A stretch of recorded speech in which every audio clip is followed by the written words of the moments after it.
सभी का live times पर। मैं हूं आपके साथ नीतू गुप्ता। शुरुआत करेंगे लाइव एक्सप्रेस खबरों की। शपथ ग्रहण से पहले पत्नी संग दिल्ली पहुंचे हेमंत सोरेन। पीएम मोदी से की मुलाकात और शपथ ग्रहण समारोह के लिए किया आमंत्रित। शपथ ग्रहण के पहले पत्नी संग राहुल, प्रियंका और खड़गे से हेमंत सोरेन ने की मुलाकात। कांग्रेस कोटे के मंत्रिमंडल पर की चर्चा। शपथ ग्रहण समारोह से पहले कांग्रेस अध्यक्ष मल्लिकार्जुन खड़गे के आवास पर पहुंचे जेएमएम नेता हेमंत सोरेन। 28 नवंबर को शपथ दिलाए जाने तक रहेंगे कार्यवाहक मुख्यमंत्री। शपथ ग्रहण से पहले पत्नी संग दिल्ली पहुंचे हेमंत सोरेन। अरविंद केजरीवाल से की मुलाकात। शपथ ग्रहण समारोह के लिए किया आमंत्रित। महाराष्ट्र में मुख्यमंत्री एकनाथ शिंदे ने राज्यपाल को सौंपा इस्तीफा। डिप्टी सीएम देवेंद्र फडणवीस और अजीत पवार ने भी पद छोड़ा। नए मुख्यमंत्री के नाम पर फैसले के लिए जल्द अमित शाह से मिलेंगे एकनाथ शिंदे, देवेंद्र फडणवीस और अजीत पवार। मुख्यमंत्री के नाम पर जल्द आ सकता है फैसला। यूपी में क्राइम कंट्रोल के लिए योगी सरकार का एक और कदम। अपराध से अर्जित संपत्ति और आय को पीड़ितों में बांटा जाएगा। यूपी के डीजीपी ने जारी किए दिशा निर्देश। दिल्ली शराब घोटाला मामले में आज अरविंद केजरीवाल पर राउज एवेन्यू कोर्ट में सुनवाई। कोर्ट ने ईडी से मांगे हैं दस्तावेज। तेजस्वी यादव व विपक्षी गुट इंडिया के नेताओं ने आरक्षण मुद्दे पर बिहार विधानसभा के बाहर किया विरोध प्रदर्शन। अडानी को गिरफ्तार करो और पिछड़े वर्गों को न्याय दिलाने पर लगाए नारे। संविधान अब संस्कृत और मैथिली में भी राष्ट्रपति ने संविधान दिवस पर जारी किया। पुरानी संसद में एक मंच पर दिखे मोदी राहुल। राष्ट्रपति द्रौपदी मुर्मू ने कहा, संविधान देश का सबसे पवित्र ग्रंथ। इससे दुनिया में भारत को नई पहचान मिल रही है। राष्ट्रपति ने केंद्र सरकार की तारीफ करते हुए कहा, कमजोर वर्गों के लिए सरकार ने कई सारे कदम उठाए। राष्ट्रपति ने कहा, इस तरह के आयोजन हमें अब तक के सफर का अवलोकन करने और आगे बेहतर योजना बनाने का मौका देते हैं। संविधान हमारे देश का सबसे पवित्र ग्रंथ है। राष्ट्रपति द्रौपदी मुर्मू ने संविधान सभा में शामिल सभी सदस्यों को दी श्रद्धांजलि। कहा, यह संविधान सभा में शामिल 15 महिलाओं को याद करने का भी समय है। संविधान दिवस पर बोले पीएम मोदी, हमारा संविधान मार्गदर्शक है, हमें उचित मार्ग दिखाया।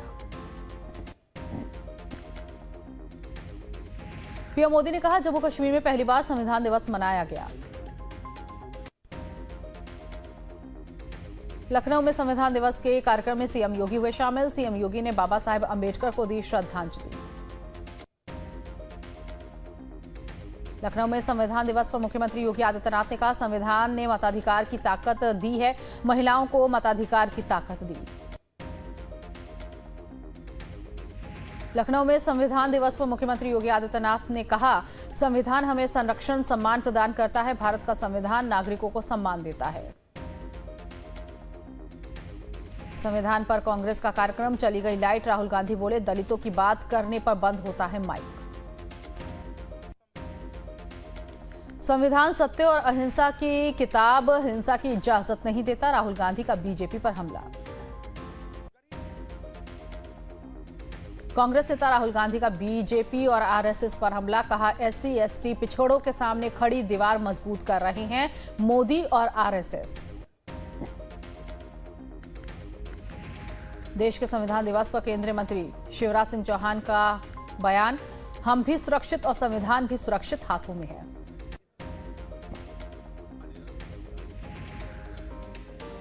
भारत के संविधान की 75वीं जयंती के मौके पर देश के संसद भवन में कार्यक्रम का आयोजन। कार्यक्रम में सुधांशु त्रिवेदी हुए शामिल। कहा, आज संविधान दिवस है, कोई राजनीतिक बयानबाजी नहीं करेंगे। केंद्रीय मंत्री एसपी सिंह बघेल ने देश के 75वें संविधान दिवस पर कहा, आज संविधान सुरक्षित हाथों में है। भारत के 75वें संविधान दिवस पर केंद्रीय मंत्री मनोहर लाल ने कहा, आज संविधान दिवस के मौके पर कोई राजनीति ना हो। संभल हिंसा पर सूत्रों के हवाले से बड़ा खुलासा। तुर्क और पठान के वर्चस्व की लड़ाई में गई 4 जान, मारे गए चारों लोग विधायक के समर्थक। पुलिस की गोली से कोई हताहत नहीं, जांच में जुटी पुलिस। संभल हिंसा को लेकर सियासत चरम पर। प्रशासन की तरफ से अनुमति नहीं मिलने की वजह से पार्टी का डेलीगेशन संभल नहीं पहुंच सका, जिसके बाद समाजवादी पार्टी के अध्यक्ष अखिलेश यादव ने जानबूझकर संभल जाने से रोकने का आरोप लगाया। बीजेपी नेता सुधीर मुनगंटीवार का बड़ा दावा, कहा पीएम मोदी और शाह करेंगे महाराष्ट्र के मुख्यमंत्री पर फैसला। आम आदमी पार्टी के स्थापना दिवस पर अरविंद केजरीवाल का बड़ा बयान, कहा लोकतंत्र और संविधान को बचाने की लड़ाई जारी रहेगी। छत्तीसगढ़ के बिलासपुर रेल मंडल में मालगाड़ी के 22 डिब्बे पटरी से उतरे, कोयले से लदी थी मालगाड़ी, यात्री ट्रेनों की आवाजाही प्रभावित। जम्मू कश्मीर के मुख्यमंत्री उमर अब्दुल्ला ने सऊदी अरब में किया उमरा। मुख्यमंत्री के सलाहकार नासिर असलम वानी, मंत्री जावेद डार, 2 विधायक तनवीर सादिक और मुश्ताक गुरूब भी नजर आए।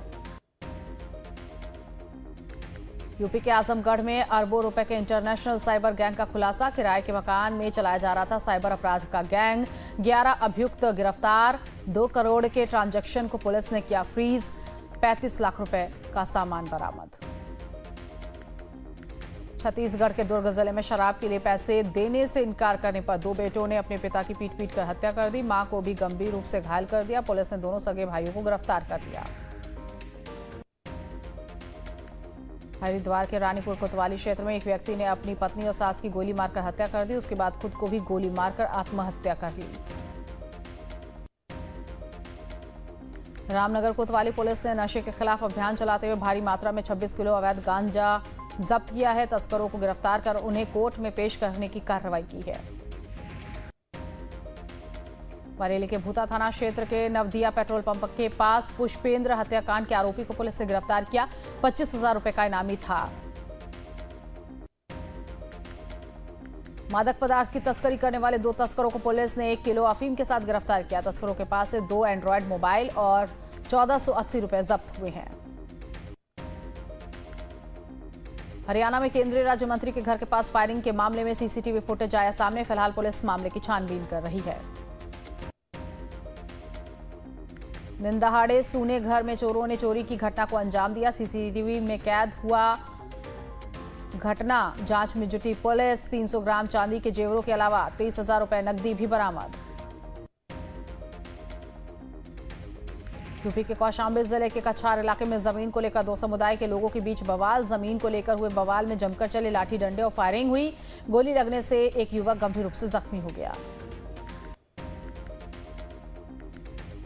उत्तराखंड के देहरादून में पलटन बाजार में शादी की पगड़ी बांधने को लेकर हुआ विवाद, सीसीटीवी फुटेज हुआ वायरल।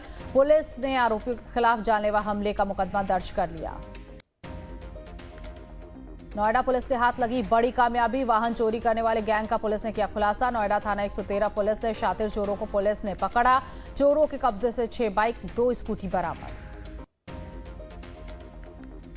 लेह में अपनी ड्यूटी निभाते समय बर्फ के ढेर में फंसने से नांदेड़ के मुखेड़ तालुका का जवान शहीद, ड्यूटी करते समय बर्फ का ढेर गिरने से हुई मौत। यूपी के कन्नौज में जहां कोचिंग संचालक के बच्ची को पीटने का मामला आया सामने, गुस्साए कोचिंग संचालक ने बच्ची के बाल खींचे और मासूम को थप्पड़ भी मारा। बच्ची के परिवार ने टीचर के खिलाफ शिकायत दर्ज कराई है। यूपी के सहारनपुर में पुलिस ने 50,000 रुपए के इनामी बदमाश वसीम उर्फ मॉडल को उड़ीसा से गिरफ्तार किया। 50,000 के इनामी वसीम को थाना सदर बाजार और स्वैट टीम ने मिलकर गिरफ्तार किया। उत्तराखंड में अपराधियों को सख्त संदेश दिया गया। नए डीजीपी दीपम सेठ ने स्पष्ट कहा, उत्तराखंड में अपराधियों के लिए कोई जगह नहीं। साथ ही क्राइम नेटवर्क इंटेलिजेंस के इनपुट के आधार पर सभी अपराधियों पर लगाम लगाने की कोशिश होगी। यूपी के बहराइच में मिठाई की दुकान में रखे काउंटर में मिठाई खाते चूहे का वीडियो वायरल। दुकान में शीशे के अंदर रखी हुई मिठाइयों को चूहा खा रहा है। फतेहपुर में 29 लाख रुपए की कीमत के 104 खोए मोबाइल फोन पुलिस ने बरामद किए हैं। सर्विलांस टीम ने अलग अलग थाना क्षेत्रों से फोन बरामद किए। एसपी धवल जायसवाल ने फोन उनके मालिकों को सौंपा।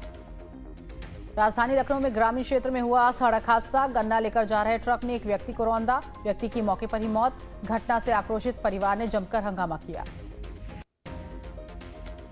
बदायूं में डीएपी वितरित न होने से गुस्साए किसानों ने प्रदर्शन किया। एक हफ्ते से डीएपी वितरित न होने के आरोप लगाते हुए किसानों ने नारेबाजी की। मामले की जानकारी बिलसी तहसील प्रशासन के अधिकारियों को दी गई। हिंदू राष्ट्र की मांग को लेकर बागेश्वर धाम के पीठाधीश्वर धीरेन्द्र कुमार शास्त्री ने निकाली सनातन हिंदू एकता पदयात्रा। पदयात्रा में शामिल हुए फिल्म अभिनेता संजय दत्त करीब 1 घंटे तक सड़क पर बैठकर बातचीत करते दिखे दोनों। ग्रेटर नोएडा में आग का तांडव। साइट 4 में सोफा बनाने वाली एक फैक्ट्री में लगी